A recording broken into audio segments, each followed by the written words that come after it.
ఓం శ్రీ గురుభ్యో నమ. అంగారకాయ విద్మహే శక్తి హస్తాయ ధీమహే తన్నో భౌమ ప్రచోదయాత్. ఓం శ్రీ మాత్రే నమ.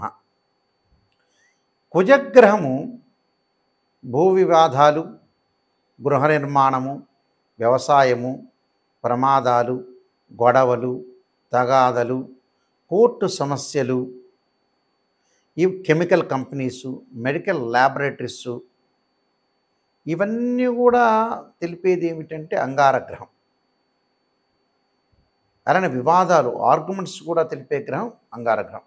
అంగారగ్రహం ఆగస్టు 26వ తారీఖు సోమవారం మధ్యాహ్నం 3:25 మృగశిర నక్షత్రం 3వ పాదం ప్రవేశించటంతో పాటు అక్టోబర్ ప్రవేశం చేయటం, అక్టోబర్ 20 ఆదివారం మధ్యాహ్నం 1:30 కుజుడు ముఖ్యంగా మృగశిర 3, 4, ఆరుద్ర నక్షత్రం 1, 2, 3, 4 పాదాలు, పునరస్సు నక్షత్రం 1, 2, 3 పాదాల్లో కుజుడు 55 రోజుల పాటు మిథున రాశిలో సంచారం చేస్తాడు. అంటే ఆగస్టు 26 నుంచి అక్టోబర్ 20వ తారీఖు వరకు కూడా మిథున రాశిలో కుజుడు యొక్క సంచారం వల్ల ఆ ద్వాదశ రాశుల వాళ్ళకి ఎలాంటి ఫలితాలు ఉంటాయి. అందులో ముఖ్యంగా మృగశిర నక్షత్రం 3, 4 పాదాలు, ఆరుద్ర నక్షత్రం 1, 2, 3, 4 పాదాల వాళ్ళకి, పునరస్సు నక్షత్రం 1, 2, 3 పాదాల వాళ్ళకి కూడా ఏ విధంగా ఉండబోతుంది, ద్వాదశ రాశుల వాళ్ళకి ఏ విధంగా ఉండబోతుంది. కుజుడు 55 రోజుల పాటు సంచారం చేస్తుంటాడు. సహజంగా తన రాశి నుంచి మనం చూసుకునే వ్యక్తులందరూ కూడా ఇదంతా కూడా గోచార ఫలితం అంటారు. అంటే this is the transit system అంటారు. 3, 6, 11 స్థానాల్లో ఉంటే కుజుడు మంచివాడు, మిగతా స్థానాల్లో ఉంటే మిశ్రమైన ఫలితాలు జరిగే అవకాశాలు, చెడు ఫలితాలు జరిగే అవకాశం అనేది ఒకటి ఉంటుంది. ద్వాదశ రాశుల వాళ్ళకి ఏ విధంగా ఉండబోతుందో ఒకసారి మనం పరిశీలన చేద్దాం. ధనస్సు రాశి వాళ్ళకి సప్తమ స్థానంలో కుజుడు యొక్క సంచారం వల్ల వీళ్ళకి అనుకున్న కార్యక్రమాలన్నీ కూడా సజావుగా నడుస్తున్నా ఏదో అసంతృప్తికరమైన జీవితాన్ని సాధిస్తుంటారు. అంటే భార్యాభర్తల మధ్య అన్యోన్యత అనేది చాలా అవసరం. అలానే తగాదాల వైపు వెళ్ళొద్దండి.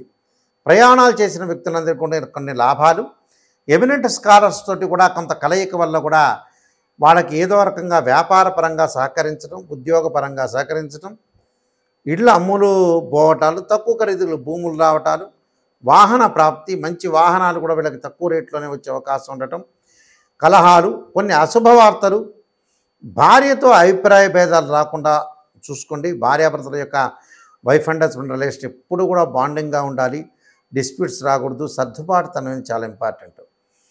భర్త ఒక మాట అన్నా, భార్య ఒక మాట అన్నా కూడా సర్దుబాటుతనంతో ముందుకు వెళ్తే మంచి జరిగే అవకాశాలు ఉంటాయి. అలానే స్త్రీలకు వచ్చేటప్పుడు గర్భ సంబంధమైన వ్యాధులు, గైనిక్ సంబంధించిన ఇష్యూస్ ఏవైతే ఉంటాయో వాటిని జాగ్రత్తగా ఉండండి.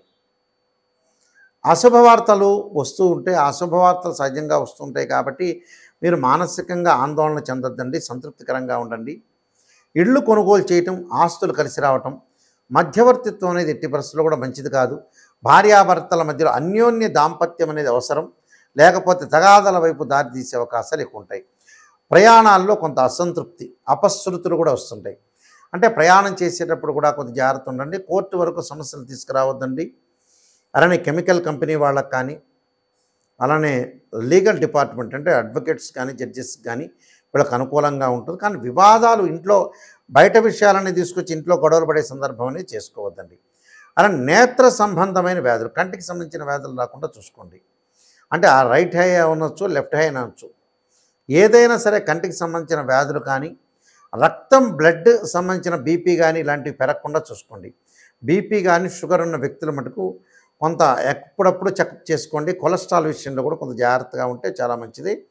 వీళ్ళందరికీ కూడా మంచి జరిగే అవకాశాలు ఎక్కువగా ఉన్నాయి కుజుడి యొక్క ప్రభావం వల్ల.